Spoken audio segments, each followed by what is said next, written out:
Hey, sweet peas. This is Abby from AB Tarot Marketplace, and this is the Dark Mansion Tarot by Taroteca Studios. I believe this may be the third edition. There it is, the third edition of this deck, and it has this brown backing. Because I know a bunch of the cards, well, not a bunch of the cards, the decks kind of have one of two cover options or back options, and there's the brown one, and I believe like the Starry Night version where it's a little bit darker and it has stars that kind of continue this recessed look.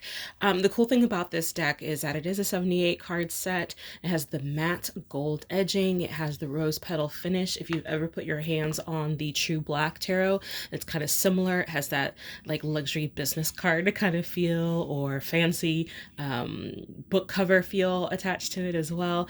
I'm a personal fan of this set of cards, and I don't use them nearly as frequently as I used to, primarily because my tarot life is a little bit more professional as opposed to personal, and I use these kind of cards for personal reading. This is the regular size. I want to make sure I see that. Usually it's in here. Graphic design. I guess not. Oh well. Anyway, this is the regular size as opposed to the larger size. So they come in the two different sizes. The ones that are in my store are usually the regular size. One thing I love about this set of cards is just the style of art is not exactly unique, but it's like normal illustration style with flair, and I enjoy that. And the images are not quite macabre, but they're a little bit dark, they're a little bit interesting, they're a little bit weird, and that's just the way I like it out of my tarot. It makes it a little more interesting to be a part of.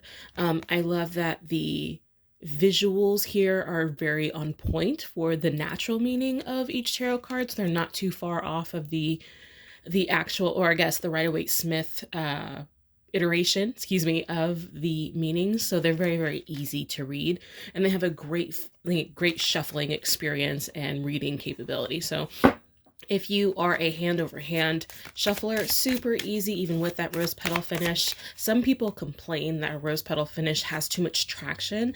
I find that this actually prevents my cards from skidding off when I'm doing a reading. So I appreciate a rose petal finish. This card, or this deck, excuse me, is also wicked flexible. So you don't have to worry about bending your cards or breaking your finish on the deck if you do go ahead and bridge shuffle, like some people like.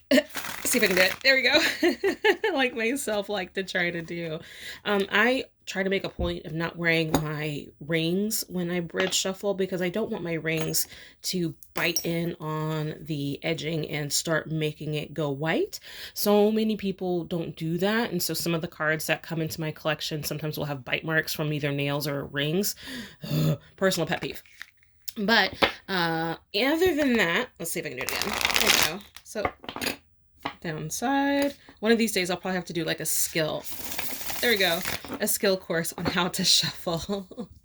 But they're pretty easy. They're pretty easy to shuffle, and the method of putting them down is very, very simple. So they don't collect, they don't stick to each other too much, but they don't fly away. I know everyone has a different preference when it comes to their finishes, but when it comes to this one in particular, I'm a big fan of this particular type of finish because it's a soft rose petal as opposed to like something completely matte or raw paper to begin with. I think this deck is perfect for non beginners, not like day one beginners, but very like first year or two of reading tarot, because it's interesting to look at. It's visually dynamic, but not over complex. So it's an easy read. Accuracy, I believe, is relative to the reader. So I've always had great experiences with this, and I think you can too. So if you're looking for something that's a little bit more interesting, but playful, a tiny bit macabre, but not over the top. Think Tim Burton Corpse Bride. Then this deck is absolutely perfect for that, because like even with the tower, that's not too bad. This is a perfect deck for that. But if you have any questions, please feel free to let us know. This is Abby again with AB Tarot Marketplace, and I hope you get this card.